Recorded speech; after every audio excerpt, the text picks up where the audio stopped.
कुणी काय केलंय याचा संजय राऊतला हिशोब देण्याची आम्हाला आवश्यकता वाटत नाही. एक आहे, जनतेला आम्ही बांधील आहोत. जनतेचा तो पैसा आहे, जनतेच्या श्रमातून उभं राहिलेलं ते मंदिर आहे. तिथं जर चोरी होत असेल ती दुर्दैवी घटना आहे आणि त्याच्यात 8 लोकांना अटक केलेली आहे आणि त्याचं कोणताही माणूस कोणताही पक्ष हा समर्थन करणार नाही.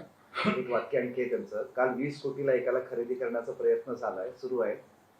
पैसे पैसे सुरू आहे. तुम्हाला रडायलाही भाड्यानं माणसं आणावे लागतील, एवढं क्रौर्य तुम्ही घेऊन जाताय. कुठे ठेवणार आहात इतके पैसे? आता काल कुणाला 20 कोटीला खरेदी करायला लागले, ह्या माणसाच्या डोक्यावर काही परिणाम झालेला का?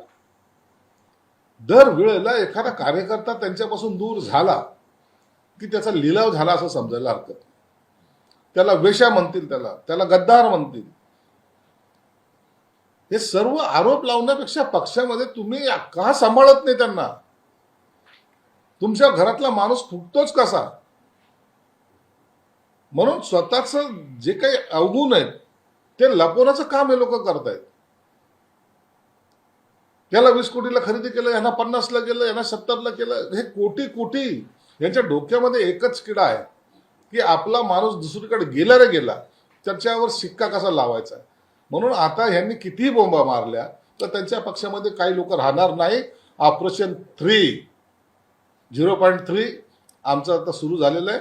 आता तुम्हाला काही दिवसांत याचे परिणाम सुद्धा पाहायला मिळतील. हे ऑपरेशन मध्ये कोण कोण काय काय असतं ऑपरेशन 3 मध्ये? आता हे सगळं त्याचं डिटेल त्याचं तुम्हाला देत नाही. ऑपरेशन हे ऑपरेशन असं थोडंसं एकदा आम्ही सगळं त्याचा सॅम्पल चेक सगळं चेक करतोय. नंतर याचं ऑपरेशन बद्दल तुम्हाला माहिती मिळेल. असाच भूकंप होणार का? महाभूकंप होणार.